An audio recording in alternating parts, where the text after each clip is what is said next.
King cobra. ఈ తరహా పాములను చూడాలంటే యానిమల్ ప్లానెట్ ఛానల్లో చూడాల్సి వచ్చేది ఒకప్పుడు.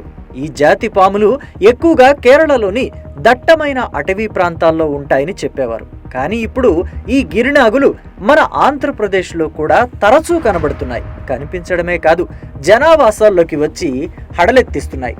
తాజాగా అనకాపల్లి జిల్లాలో భారీ సైజు కింగ్ కోబ్రా ఒకటి బుసలు కొట్టింది. ఒకటి కాదు, రెండు కాదు, ఏకంగా 12 అడుగుల కింగ్ కోబ్రా అది. మాడుగుల మండలం మోదమాంబ కాలనీ శివారులో కింగ్ కోబ్రా కలకలం సృష్టించింది. కనక అనే మహిళకు చెందిన పశువుల పాకలోకి ఈ గిరినాగు దూరడాన్ని రైతు గమనించాడు. పశువుల పాకలోకి తొంగి చూసేసరికి బుసలు కొడుతున్న శబ్దం రావడంతో భయభ్రాంతులకు గురయ్యారు. వెంటనే అటవీ శాఖ అధికారులతో పాటు స్నేక్ క్యాచర్ వెంకటేష్కి కూడా సమాచారం అందించారు. రంగంలోకి దిగిన వెంకటేష్ పామును బంధించేందుకు సిద్ధమయ్యాడు. దీంతో ఆ పాము పాక లోపల నుంచి పక్కనే ఉన్న చెట్టుపైకి పాకింది.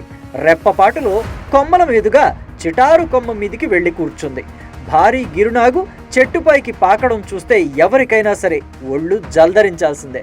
మరి ఎలాగైతేనేం స్నేక్ క్యాచర్ వెంకటేష్ 2 గంటల పాటు శ్రమించి కింగ్ కోబ్రాను జాగ్రత్తగా పట్టుకున్నాడు. దీంతో అంతా ఊపిరి పీల్చుకున్నారు. ఇక ఆ భారీ సైజు కింగ్ కోబ్రాను అడవిలో విడిచిపెట్టాడు వెంకటేష్.